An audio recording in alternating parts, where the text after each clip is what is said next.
الحمد للہ رب العالمین والصلاة والسلام علی سید الانبیاء والمرسلین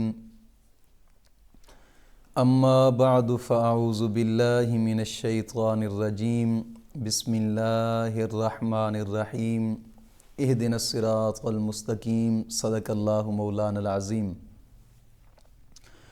بہار شریعت حصہ دوم سبق چل رہا تھا، نماز کا بیان شروع ہوا تھا، جس سے پہلا سبق جو کہ احادیث مبارکہ بیان ہوتی ہیں وہ ہوئی تھیں۔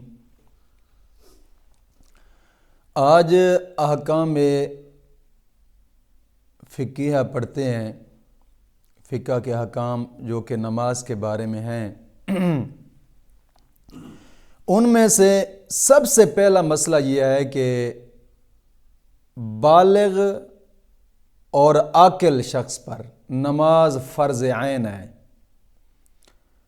بالغ اور عاقل مرد پر، وہ مرد ہو یا عورت، یعنی عاقل اور بالغ انسان پر نماز فرض ہے۔ اگر نماز کی فرضیت کا کوئی انکار کرتا ہے تو کافر ہے علماء کے نزدیک۔ اور جو قصداً چھوڑ دے، ارادتاً چھوڑے نماز کو، اگرچہ ایک ہی نماز کیوں نہ ہو، نبی کی شریعت میں ایسے شخص کو فاسق کہا جاتا ہے۔ اور اب پھر فاسق کی آگے دو قسمیں ہوتی ہیں، ایک ہوتا ہے فاسق مولن، ایک ہوتا ہے فاسق مولن۔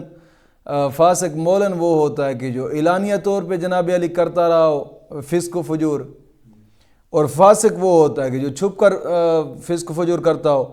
تو کسی نے ایک ہی نماز جان بوجھ کر چھوڑ دی، اس نے فسق کیا ہے، لہذا نبی کی شریعت میں ایسا شخص بھی فاسق ہے۔ اور جو نماز نہ پڑھتا ہو، جس نے ایک نماز جان بوجھ کر چھوڑ دی ہے، وہ ہے فاسق۔ جو نماز بالکل پڑھتا ہی نہیں ہے، تو علماء فرماتے ہیں کہ ایسے شخص کو قید کیا جائے یہاں تک کہ وہ توبہ کرے۔ یہ فتویٰ امام اعظم ابو حنیفہ کا ہے کہ ایسے شخص کو قید کر لیا جائے۔ حاکم اسلام کا حاکم، اب تو وہ حاکم رہے نہیں ہے اسلام کا، اب جو حاکم وہ تو خود ہی نماز نہیں پڑھتے، انگریزی حاکم ہوئے۔ حاکم اسلام جو ہوتا ہے اس کو حکم آیا کہ وہ ایسے شخص کو قید کرے جب وہ شخص توبہ کر لے اپنے اس گناہ سے کہ اس نے نماز جناب نہیں پڑھتا تھا، قید ہوا ہے، جب تک توبہ کر لے اس وقت اس کو چھوڑ دیا جائے۔ اب یہاں تھوڑی سی سوچنے والی بات ہے کہ نبی کی شریعت میں نماز نہ پڑھنے والے کو قید کیا جائے، یہ نبی کی شریعت کا حکم ہے۔ اب یہاں کھاتا الٹ ہوا پڑا ہے، جو نماز نہ پڑھنے والے ہیں وہ نماز پڑھنے والوں کو قید کر رہے ہیں۔ اور کرونا وائرس میں دیکھیں کیا ہوا ہے، آج دیکھیں کہ جو نماز پڑھنے والے علماء کرام ہیں کتنے ان پر ظلم ڈھائے جا رہے ہیں، یعنی نماز نہ پڑھنے والوں کو قید کر رہے ہیں۔ یہ اور بات ہے کہ اور جرم میں ہے، لیکن نبی کی شریعت اگر اسلام کا قانون ہوتا، جتنے پولیس والے ہیں، جتنے جناب علی حکومت، یہ سب کو قید کر دیا جاتا، سب کو۔ اور جو فسق فجور کرتے ہیں ظاہری بات ہے ظاہراً ان کو درے مارے جاتے۔ تو نبی کی شریعت کا یہ فتویٰ ہے کہ اگر کوئی نماز نہیں پڑھتا، امام اعظم ابو حنیفہ کے نزدیک ایسے شخص کو قید کرے حاکم وقت جو اسلام کا حاکم ہو، اور جب وہ توبہ کرے نماز پڑھنے لگے پھر اس کو چھوڑ دیا جائے۔ اور ائمہ ثلاثہ کے نزدیک، یعنی امام مالک رحمۃ اللہ تعالی علیہ، امام شافعی رحمۃ اللہ تعالی علیہ، امام احمد رحمۃ اللہ تعالی علیہ، ان کے نزدیک سلطان اسلام جو وقت کا حاکم ہے ایسے شخص کو قتل کرے۔ یہ شخص یہ کہتے ہیں کہ جو نماز نہیں پڑھتا ایسے شخص کو قتل کر دیا جائے۔ انہوں نے جناب علی ان کی دلیل ایک حدیث مبارکہ ہے ان ائمہ کرام کی جو دلیل ہے، ترمذی شریف میں حدیث مبارکہ ہے، عبداللہ بن شقیق رضی اللہ تعالیٰ عنہ اس حدیث کا راوی ہیں کہ صحابہ کرام کسی عمل کے ترک کو کفر نہیں جانتے تھے سوائے نماز کے۔ انہوں نے اس حدیث کو جناب علی، اور بہت سی حدیثیں ایسی ہیں کہ جن کا ظاہر یہی ہے کہ جناب علی قصداً نماز کا تارک جو ہے یہ کافر ہے۔ بہت ساری حدیثیں ایسی ہیں جن کو جناب علی بظاہراً یہی ہے کہ جن کا ظاہر یہی حکم ہے کہ جو جان بوجھ کر نماز چھوڑتا ہے وہ کافر ہے۔ اور بعض صحابہ کرام کا بھی یہ مذہب تھا، وہ صحابہ کرام ان میں سے جن کا یہی مذہب تھا، ان میں سے حضرت امیر المومنین فاروق اعظم رضی اللہ تعالیٰ عنہ، اور عبد الرحمن بن عوف، عبداللہ بن مسعود، عبداللہ بن عباس، جابر بن عبداللہ، معاذ بن جبل رضی اللہ تعالیٰ عنہم، اور حضرت ابو ہریرہ رضی اللہ تعالیٰ عنہ، اور حضرت ابو دردہ رضی اللہ تعالیٰ عنہ، ان سب کا یہی مذہب تھا، ان سب کا یہی مذہب تھا۔ اور بعض ائمہ کے نزدیک جناب علی بعض ائمہ اس کی تکفیر نہیں کرتے، یعنی امام احمد بن حنبل اور عبداللہ بن مبارک، امام نخی اور ہمارے امام اعظم ابو حنیفہ، ان کا یہی مذہب ہے کہ نہیں، تکفیر نہیں کرتے بلکہ حاکم وقت ان کو قید کرے، جب یہ توبہ کرے نماز پڑھنے لگے پھر ان کو چھوڑ دیا۔ اور اس پر بھی کافی جلیل القدر صحابہ کرام ہیں جن کا یہ بھی مذہب تھا، یہ بھی ان کا موقف تھا، جلیل القدر صحابہ میں سے۔ لیکن یہ تھوڑی بات ہے کہ اگرچہ بعض کے نزدیک لیکن کفر کا فتویٰ تو ہے نا یار، آخر ایک اہم چیز تو ہے، اہم رکن تو ہے نماز۔ ہاں، لہذا ائمہ ثلاثہ کہتے ہیں کہ حاکم وقت ایسے شخص کو قتل کا حکم دے، ایسے شخص کو قتل کر ڈالے۔ آگے مسئلہ یہ ہے کہ بچہ جب 7 سال کی عمر کا ہو جائے اس کو نماز پڑھنا سکھایا جائے، اور جب بچہ 10 سال کا ہو جائے تو پھر مار کر ہی اس کو نماز پڑھائی جائے، مار کر ہی اس کو۔ اب تو بابا 18 سال کا ہو جاتا ہے، باپ وہ یار گیا ہوا ہے جوائن کرنے کے لیے، کیا بھئی وہ فلم دیکھ رہا، اب کیسے اٹھایا جائے، وہ ڈرامہ دیکھ رہا، اب کیسے اٹھایا جائے۔ نبی کی شریعت، مسلمان ہوں پختہ تو پھر بات ہے نا۔ مسئلہ یہ ہے کہ رہے جو منافق، اور اس کا پھر جو منافق ہوتا ہے جس کے دل میں نفاق ہے اس پر کیا اعتبار ہوتا ہے؟ حالانکہ جو پختہ مسلمان، ایک صحابی تھا نبی کریم صلی اللہ علیہ وسلم کا، بڑا پیارا صحابی تھا، میرے ذہن سے نام ان کا نکل گیا ہے۔ ایک دن نا گھر میں کدو شریف پکے ہوئے تھے، کدو بہت زیادہ پکا کرتے تھے، کدو شریف پکے ہوئے تھے، وہ بچہ نوجوان تھا صحابی کا، گھر گیا تو پوچھا کیا پکا، انہوں نے کہا کدو۔ اس نے ناپسندگی کا اظہار کیا کہ روزانہ کدو آپ بنا لیتے ہیں۔ جیسے صحابی بیٹھا تھا نا، اس نے اٹھایا تھپڑ اور منہ پر مارا، کہا کہ میرے نبی جس کو پسند کرے اور تو اس کو پسند نہیں کرتا، تو میرے گھر میں رہنے کے قابل ہی نہیں، نکل جا میرے گھر سے۔ صحابی تھا کہ ایک چیز کو حضور نے پسند کیا، اور صحابی کا بیٹا کہے کہ مجھے ناپسندگی کا خالی اظہار کیا ہے تو انہوں نے گھر سے نکال دیا، تھپڑ مارا۔ یار جو ہمارے بچے اور نماز نہ پڑھے، جس کو آقا کریم صلی اللہ علیہ وسلم نے اپنی آنکھوں کی ٹھنڈا قرار دیا ہے، ہمارے بچے جناب علی 20 25 سال کی عمر کے ہو جاتے ہیں جن کو نماز پڑھنے کا طریقہ بھی نہیں ہے۔ کیا ہم مسلمان ہیں؟ ہمارے جیسے عاشق رسول ہوتے ہیں؟ ڈوب مرنا چاہیے ویسے ہمارے جیسے عاشقوں کو، حقیقت بات ہے۔ تو جب 10 سال کا بچہ ہو جائے تو مار کر ہی اس سے زبردستی نماز پڑھائی جائے، زبردستی مار کر نماز پڑھائی جائے۔ آگے مسئلہ ہے کہ نماز خالص عبادت بدنی ہے، عبادت بدنی ہے نماز، اس میں نیابت جاری نہیں ہو سکتی، یعنی کہ ایک کی طرف سے دوسرا نہیں پڑھ سکتا. یہ نہیں ہے کہ جناب علی چلو میں نہیں پڑھ سکتا تو یہ نہیں ہو سکتا.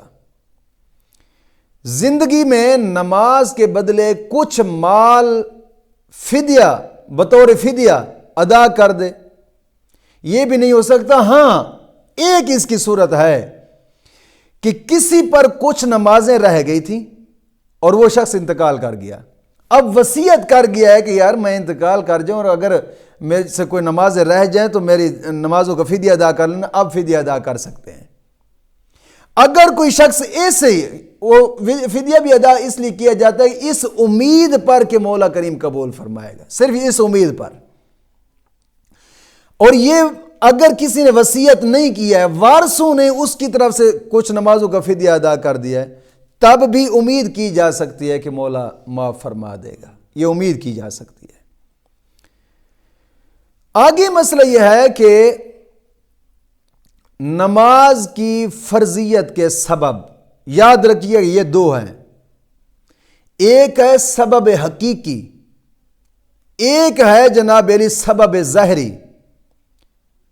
فرضیت نماز کا سبب دو ہیں، سبب حقیقی اور سبب ظاہری. سبب حقیقی تو یہ ہے کہ جناب علی یہ اللہ رب العزت کا حکم ہے نماز کی فرضیت کے، یہ ایک ہے. اور ایک ہے سبب ظاہری.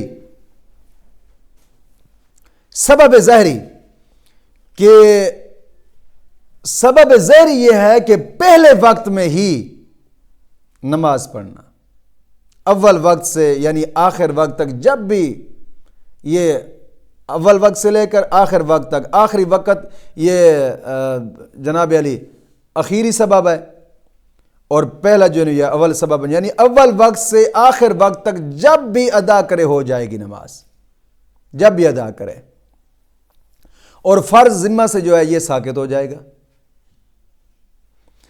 اگر ادا نہ کی یہاں تک کہ وقت کا ایک خفیف جز باقی رہ گیا، تھوڑا سا جز باقی رہ گیا ہے، یہی جز یہ اخیری سبب ہے. آخری جو تھوڑا سا بالکل آخری جز رہ گیا وقت کا، منٹ 2 منٹ یا آدھا منٹ کچھ سیکنڈ، یہ اخیری سبب ہے. اگر کوئی مجنوں تھا، پہلے مجنوں تھا بالکل ٹھیک ہو گیا، اس کو اتنا وقت ملتا ہے کہ وہ جناب علی اللہ اکبر کہہ سکتا ہے، تو اس پر نماز فرض ہو گئی ہے. اس وقت کی وہ نماز اس پر فرض ہے، وہ ادا کرے. اس کے جڑتے پڑتے قضا ہو گئی تو اس کی قضا کرے گا. اگر کوئی آدمی بے ہوش تھا اور اس کو جب ہوش آیا تو اخیری سبب تھا وقت کا، یعنی اتنا کہہ سکتا تھا، لفظ اللہ اکبر کہہ سکتا تھا، اس پر نماز وہ فرض ہے، وہی نماز فرض ہو گئی ہے. اسی طرح حیض والی عورت تھی، جس کا میں پہلے سبقوں میں وضاحت کر چکا ہوں کہ حیض والی عورت تھی اور اس کا اخیری سبب میں حیض ختم ہوا ہے کہ اتنا لفظ بول سکتی ہے اللہ اکبر، تو اس پر وہ نماز فرض ہو گئی ہے. اور نفاس والی عورت کہ وہ پاک ہوئی ہے، یا سبی یعنی بچہ جو چھوٹا بچہ ہے، نابالغ تھا، بالغ ہوا ہے، اتنا وقت رہتا تھا، اخیری سبب تھا وقت کا، اتنا وقت رہتا تھا کہ اللہ اکبر کہہ سکتا ہے، اس پر نماز فرض ہو گئی ہے. یا کوئی کافر تھا، اخیری جو سبب ہے وقت کا، اس وقت میں یہ مسلمان ہوا ہے اور اتنا کہا جا سکتا ہے کہ لفظ اللہ اکبر کہہ سکتا ہے، اس پر بھی نماز فرض ہو گئی ہے. اور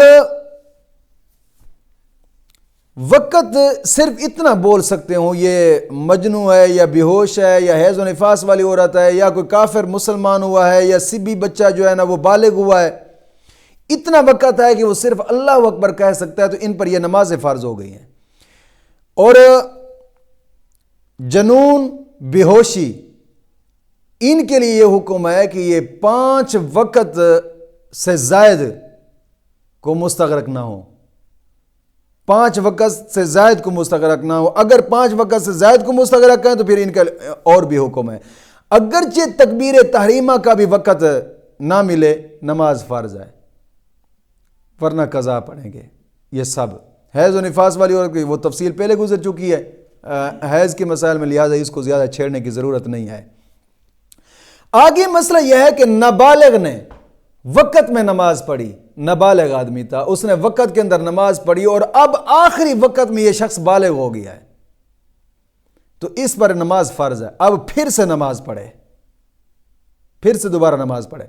اگر اسی طرح کوئی معاذ اللہ شخص مسلمان تھا مرتد ہو گیا ہے، تھا مسلمان پہلے مرتد ہو گیا، پھر آخر وقت میں یہ پھر اسلام لے آیا، اگرچہ اس نے مرتد ہونے سے پہلے نماز پڑھی تھی لیکن اب بھی اس وقت نماز پھر فرض ہے، اس نماز کو دوبارہ پڑھے. اگرچہ مرتد ہونے سے پہلے اس نے نماز پڑھ لی تھی، اب نماز پڑھنے کے بعد اس نے کوئی ایسا کلمہ گستاخی کیا کہ مرتد ہو گیا تھا، اب نماز کا آخری وقت قریب ہی تھا، یہ پھر اسلام لے آیا، اب یہ پھر سے نماز جناب علی جو پہلی نماز تھی اس کو دوبارہ پڑھے گا جو پہلے پڑھ چکا ہے.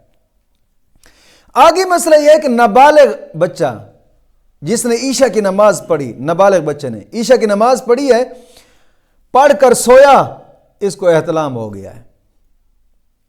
اب اس کو احتلام ہوا اور یہ بیدار بھی نہیں ہوا یہاں تک کہ طلوع فجر ہونے کے بعد، یعنی فجر کے طلوع ہونے کے بعد اس کو جاگ آئی ہے، آنکھ کھلی ہے. اب نماز عشاء کی نماز کا دوبارہ اعادہ کرے گا، یہ بچہ عشاء کی نماز کا دوبارہ اعادہ کرے گا. اگر طلوع فجر سے پہلے اس کی آنکھ کھل گئی ہے تو پھر تو جناب علماء کرام لکھتے ہیں کہ اس پر عشاء کی نماز بالاجماع فرض ہے، وہ پڑھے گا.